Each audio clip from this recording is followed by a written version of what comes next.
ഇന്നത്തെ നമ്മുടെ വീഡിയോ ദോശയുടെ കൂടെയും ചപ്പാത്തിയുടെ കൂടെയും പൂരിയുടെ കൂടെയൊക്കെ കഴിക്കാൻ പറ്റിയൊരു അടിപൊളി ചിക്കൻ കറിയുടെ ടേസ്റ്റിൽ വരുന്നൊരു പൊട്ടറ്റോ കറിയുടെ റെസിപ്പിയാണ് കേട്ടോ. അപ്പം നമുക്ക് വീഡിയോയിലേക്ക് പോയാലോ.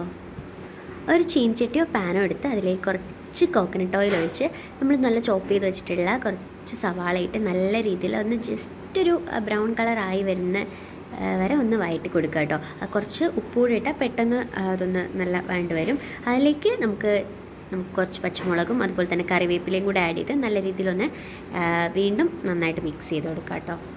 ഇനി നമുക്കിതിലേക്ക് വേണ്ടത് ജിഞ്ചർ ഗാർലിക് പേസ്റ്റാണ് കേട്ടോ. നിങ്ങൾക്ക് വേണമെങ്കിൽ ജിഞ്ചറും ഗാർലിക്കും കൂടെ നമുക്ക് മിക്സിയിൽ അടിച്ചെടുക്കാം. ഞാൻ ഇവിടെ പേസ്റ്റാണ് ചേർക്കുന്നത്. അതും കൂടെ ചേർത്ത് നല്ല രീതിയിൽ കരിഞ്ഞു പോകാത്ത രീതിയിൽ നന്നായിട്ട് ഇളക്കി കൊടുക്കണം കേട്ടോ. ഇനി നമുക്ക് ഇതിനുള്ള മസാല തയ്യാറാക്കാം.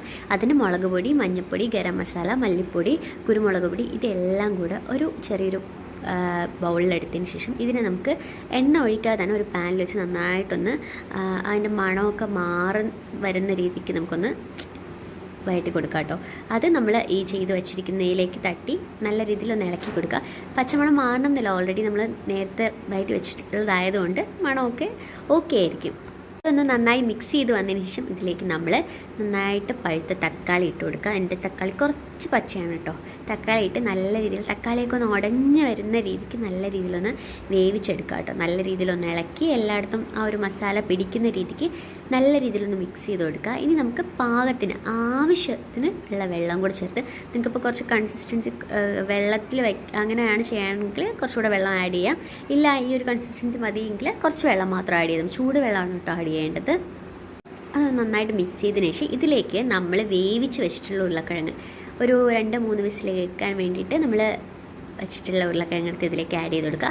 ഇനി ഈ ഉരുളക്കിഴങ്ങിൽ നമ്മുടെ മസാലയൊക്കെ പിടിക്കുന്ന രീതിയിൽ നല്ല രീതിയിൽ കുറേ നേരം ഒന്ന് ഇളക്കി കൊടുക്കുക കേട്ടോ. എന്നിട്ട് നമുക്കൊരു അടച്ച് വെച്ച് ഒരു ഏകദേശം ഒരു 2-3 മിനിറ്റ്സ് ലോ ഫ്ലെയിമിലോ മീഡിയം ഫ്ലെയിമിലോ ഒക്കെ ഒന്ന് വേവിച്ചെടുക്കുക. ഓൾറെഡി നമ്മുടെ ഉരുളക്കിഴങ്ങ് അത്യാവശ്യം നല്ല വെന്തിട്ടുണ്ട് കേട്ടോ. ഇനി വേവാത്താണെങ്കിൽ നമുക്ക് ഏകദേശം ഒരു 5-8 മിനിറ്റ്സ് ഒക്കെ നല്ല രീതിയിൽ അടച്ച് വെച്ച് വേവിക്കാം കേട്ടോ.